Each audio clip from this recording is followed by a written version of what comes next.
Hello everyone. I'm Wang. I'm a PhD student working in the Purdue University. Today I'm going to talk about the non-planar filament architecture in 3D printing concrete. So I want to begin with my motivations. So my motivation is from a predator from the ocean called mantis shrimp. So mantis shrimp is like claws. It has really strong claws to strike its prey.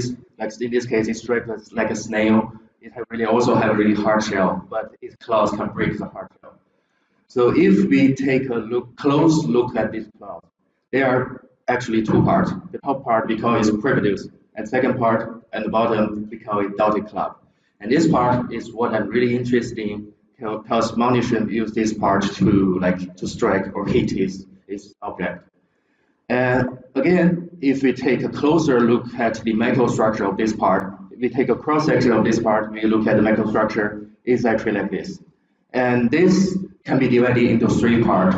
So we can call it the impact region in the top, and periodic region in the red color, and then stratic region.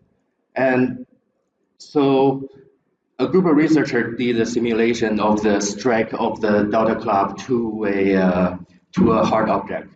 And on the right is like stress concentration contour from the simulation.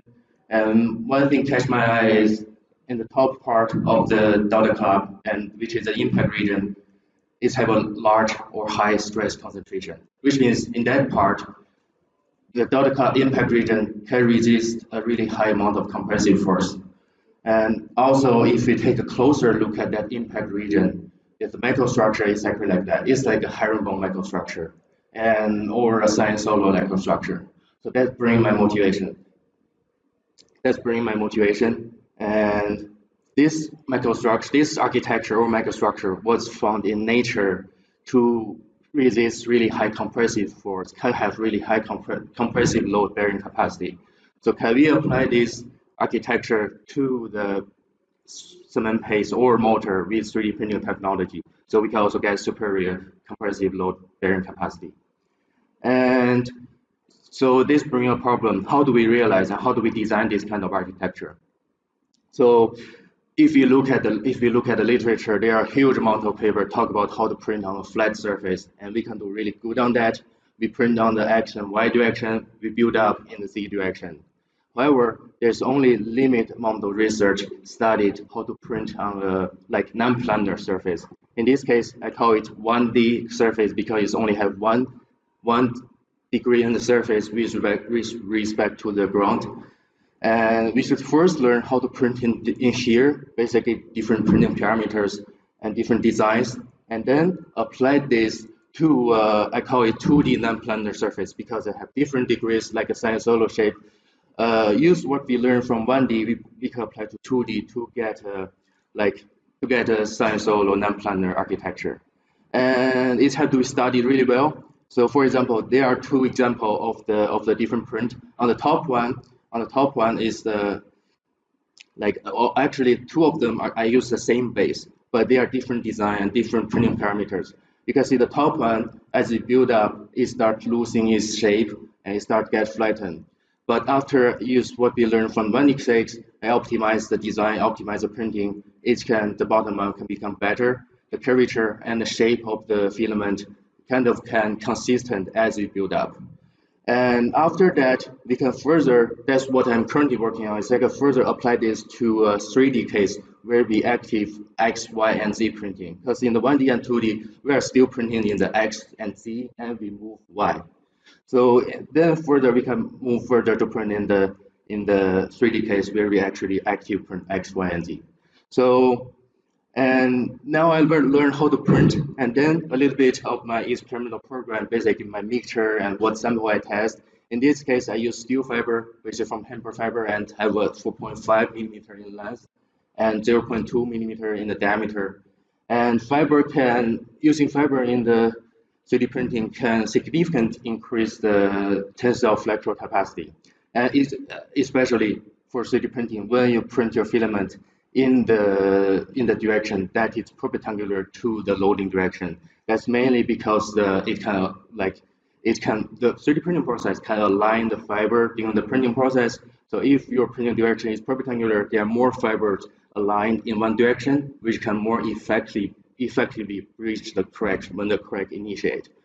And so these are just like it also experimental program. The sample I tested, the first one again is a sinusoidal architecture. I repeated the same architecture from one layer to the top layer. And then another architecture I test is a Bouligand architecture. I didn't talk about this before, but this is another architecture we found in another region, which is periodic region of the Delta Cloud. It has been proved to have different toughening mechanism because each layer have a different twist angle. So it can have a twist crack toughening mechanism. So it can extend the crack path so we can get further improving the mechanical performance. And in this case, I chose 5 degree, which means the first layer we can see is 0 degree, then second layer rotates 5 degree respect to the first layer, and then another 5 degree. Also, I test the straight filament configuration, which is typically what we see in the 3D printing like sample. I also use CAST as reference. So let's briefly look at some of the results. And first, I want to look at the compressive strength because that was the motivation, that was the assumption. And so we can see that if we compare the CAST with the straight one, it's like a 31% weaker. The 3D printed sample with straight filament is 31% weaker than the CAST one. That's mainly because, like, as we all know, the 3D printed sample have weak interface. And however, if we bring up the Bouligand and sinusoidal architecture, it got increased by the 15 to 20%. And another properties I also calculate is called work of failure. So just a brief explanation about the work of failure. I quantify the area under a load displacement curve for conformal compressive test. This is the work of failure under peak load. And then after 20% drop, this is work of failure of the 20% drop of the peak load. And then 40% drop. I quantify these 3 parameters. So let's first compare the CAST one and the straight one. So again, the straight one is weaker than the CAST one, mainly because of the weak interface in the sample. And if we bring up the Bouligand and sinusoidal architecture, we can see that the work of failure got increased to the level that is really similar to the CAST one, and also is higher than the straight one. So this is good. This means the architecture can increase the work of failure and some of the compressive strength. And if we further look at some other results, such as the DIC, so this shows string concentration contour. For the compressive strength, it shows there's a surface crack, but it can still give us some indication of the mechanisms. And for this one, also for the compressive sample, from the side view and front view, their looks actually different. Let's look at the side view first. Side view, we can see that most of the crack or string concentration is in the interface region, so that's why it's weaker. And also for the sinusoidal structure. And if we bring up the front view, we can see that the sinusoidal structure gets more damage delocalization, and it can uniform the crack. Also, since the fiber are likely to align with the printing direction, the fiber are also aligned differently in the sinusoidal architecture. So it might bridge the crack more effectively. And if we look at the Bouligand architecture, it's kind of a different mechanism.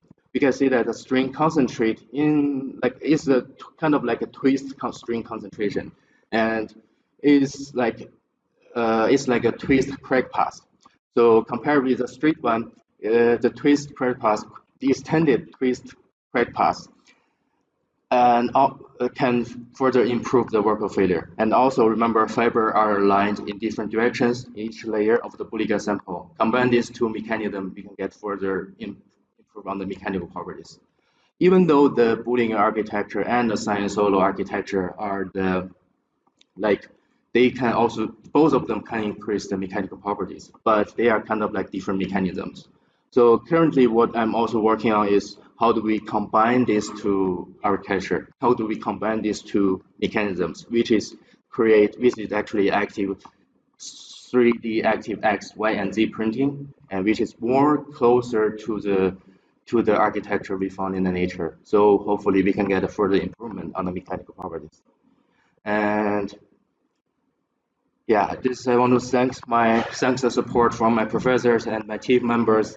And here my email. Feel free to let's keep in touch and reach out if you have any questions.